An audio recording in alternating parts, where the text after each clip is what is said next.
Hello, welcome to the channel. If you've not seen me before, I'm Ant. This is my house. I've got a pro build carpenter building channel, but I'm just showing you around the house what we've been doing. So this used to be just a standard bedroom, and because the house we bought in Australia has got quite a few bedrooms that we don't need, we decided to do it as a walk-in wardrobe. And I was going to build my own cupboards and everything, but I thought, you know what, I'll look around, and my friend did his from Ikea wardrobes. And after I seen it, and I thought, I'll have a bit of go at that, because you can do Ikea hacks. So that's what this is. This is an Ikea hack. So these are actually Ikea wardrobes. I think they're brilliant as well. You buy the standard wardrobes from Ikea, and then what you can do is you can put these pieces on, because they cover the joints, and they also make it look a bit more chunky.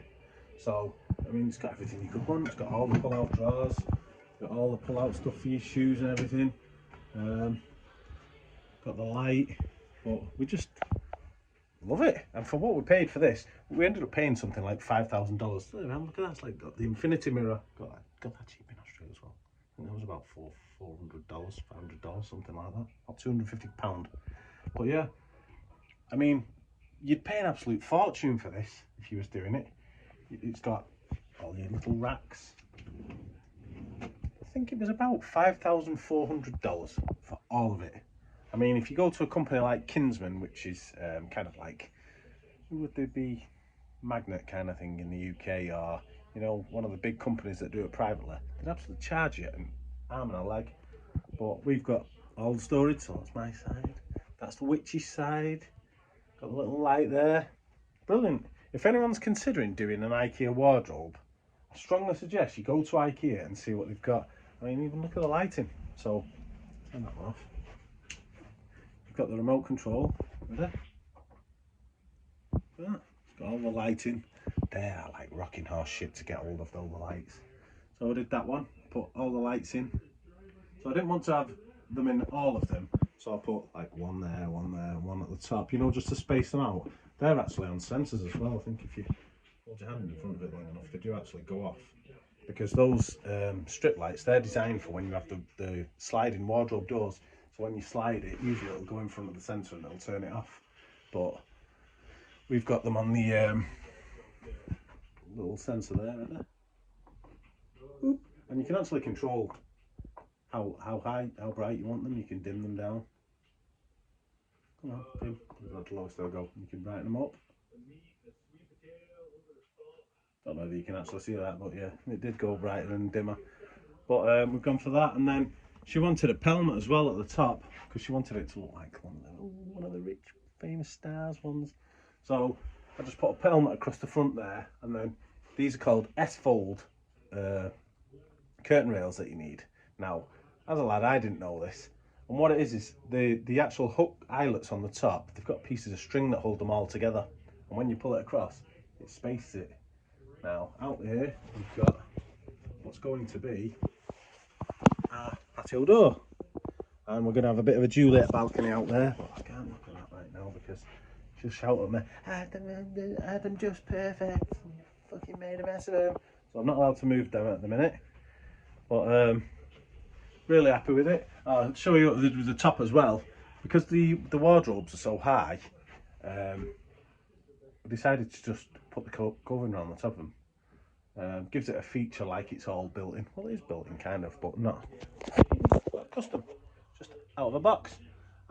Build it all in. Again, if you're looking at doing these, I think I cut them at 65 mil, and then get a router, a hand palm router with a bit of a round over bit, and just round off the corners. And what I also did there is you can hide the cables. I don't know if you can see it. It's not the best job because they're a bit of a ball ache, you know, to hide the cables. I didn't want them on show at the top up there or up there.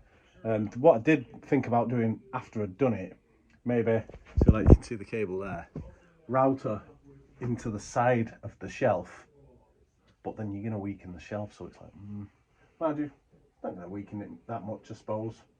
You only go in and 5 mil or something, just router it and then send it through the back. And what I've actually done with the fittings on these, I've hidden them underneath. So I've cut a hole underneath the bottom drawer into the base of the unit, and I've sat them in there. Now, something to be aware of, if you are going to go for these lights, then they do have to be programmed before you cover them up, because they've got like a little pinhole on the actual transformer that you have to press, and you have to individually connect each one to that switch. So you know, the wireless switch. They don't, well, they probably do tell you that, but you don't expect it when you start putting it all together. I thought you might be able to just press a button on one and it pairs the lot. It doesn't. Now on these, I've got one transformer controls them, one transformer controls them, because the wires aren't long enough to get to the one transformer. So it's a bit of a ball ache. So yeah, don't ask me how I found out, because I was raging when I did it. I'd fitted it all like this, turned it on, and all the lights just stayed on. Got that, and then read in the instruction manual, each transformer has to be individually done. So what you do is you unplug one, press the button on the one, pair it, then you unplug that one, then you plug the next one in, pair it, then you can unplug them both, you go over this side, then you pair that one, unplug it, pair the last one, then you plug them all in together and they all work together. So it's a bit of a nightmare, but yeah, you'll have fun. Ikea, shit design, thanks, you keep us entertained.